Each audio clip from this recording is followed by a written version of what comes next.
Welcome back to Tomb Raider 2 with me, Matthew Caddis, aka Puggy. So today we will do the final boss, actually. Yeah, the next two levels are really short. And I do mean that, seriously.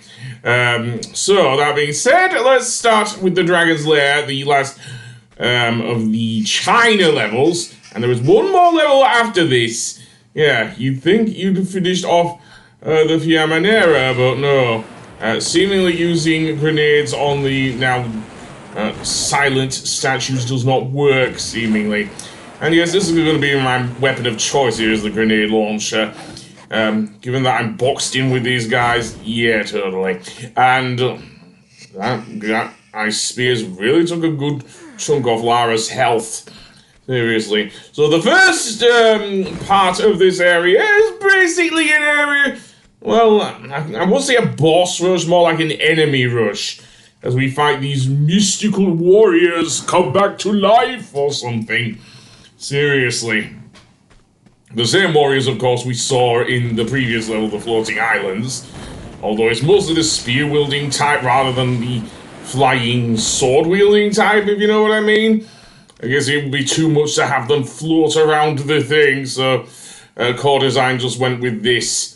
After which we have to find a certain number of switches to open the door. And that isn't immediately obvious. There was one behind one of the warriors, yes. However, that door there, that is the one I believe we want to open. So, yeah. Let's see, that one's in the downward position, so we don't want to pull that switch. I know one of the switches around this area is, hidden, shall we say.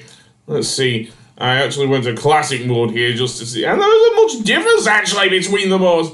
Except maybe it's a bit more blocky back in 1997, so there's that. Although it's not quite blocky in 2024 when this game was released.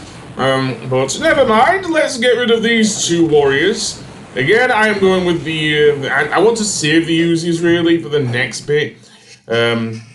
Yeah, might as well use up the rest of my medipacks, absolutely. Although I will need them for the final boss. Both the medipacks and the Uzis. For reasons I will explain when we get to the boss. Anyway, that was in the downward position, so never mind that one.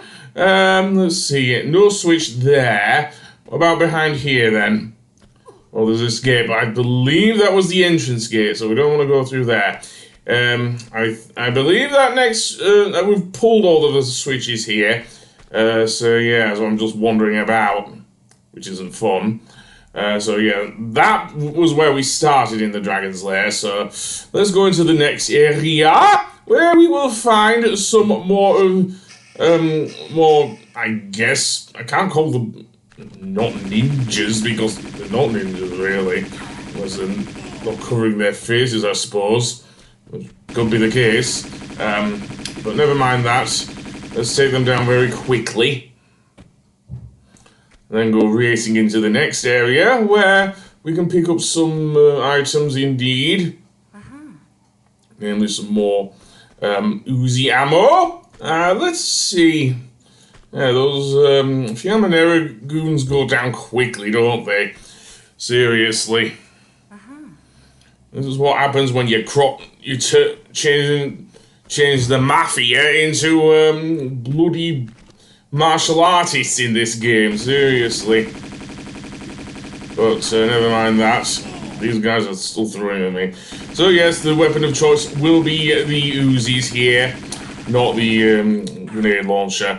You will note on the door there is a receptacle for another mystic plaque.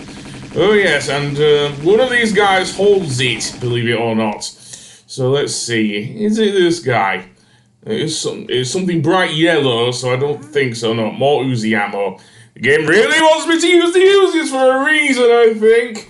So yeah, what about this guy? He has a medipack, no. That guy just has more Uzi ammo. Again, thanks for the pickup, mate. I probably do need them for the next boss, given what we now will happen with Marco Bartoli. as I said, he isn't dead yet. Oh no! So let's use the mystic plaque on the door to open these double doors and open sesame. And into the next room, we will actually get the final boss. So I am definitely going to save, and I definitely would suggest anyone playing this game to save before going towards the final boss here, because this is where Marco Bartoli is resting, shall we say.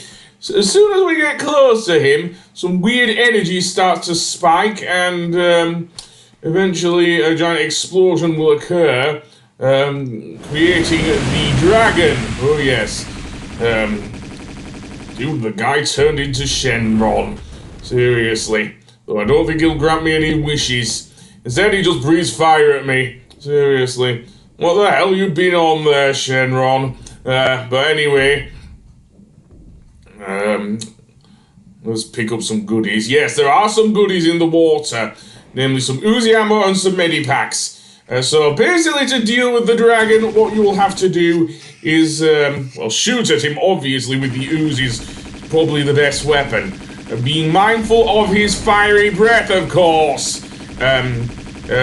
He does kind of wind up for the fire breath. So, yeah. And don't get too close to the dragon either, because he will definitely turn you into into roast Lara again. Now, there is a trick with this boss. Once he loses all of his HP, what will happen is that he will pretty much keel over, after which time we have to stab him with the dagger. Yes, that is the only way to remove the curse. Otherwise, the dragon will come back on full health again. You'll have to repeat the process all over again. So one thing you do not want to do is have the dragon over one of these watery pits. Oh no, you do not want that. If you did that, then Lara would most definitely be screwed here. Because she wouldn't be able to plunge the dagger into the dragon's heart. So that being said, I am turning into a candle, it seems. As I don't want to be a human candle. But anyway, that being said, pull out and get out of the water. Right, so, excuse my dog, let's continue. So, indeed, if I'm close enough to him, not keeling over a watery pit. Looks like it. So now what we want to do is actually head around the side and stab the dagger into his chest.